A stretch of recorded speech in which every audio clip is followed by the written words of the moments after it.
ভোরের রাঙা আলো চোখে পড়তেই বিড়বিড়ানো বন্ধ হলো আমার। ঘুমের ঘোরেই আওড়ে চলছিলাম এতক্ষণ। চোখ মেলতেই বিশালকায় আকাশটা চোখে পড়ল। স্বচ্ছ নতুন একটা আকাশ, গতকালের মতো ঘোলাটে নয়। ভোরের আকাশের সৌন্দর্য একদম আলাদা।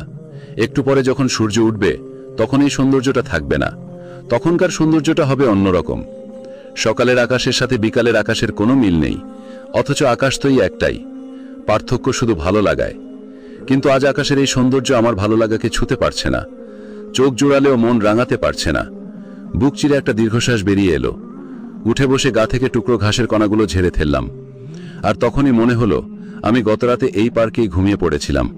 বড় চাচুর সাথে থানা থেকে বেরিয়ে কি একটা অজুহাতে সটকে পড়েছিলাম রাতে। ইচ্ছে ছিল ডক্টর চেম্বারের পুরো এলাকাটা ছসে বেড়াবো। কেবলই মনে হচ্ছিল যদি কোথাও আমার রুমটির দেখা মেলে।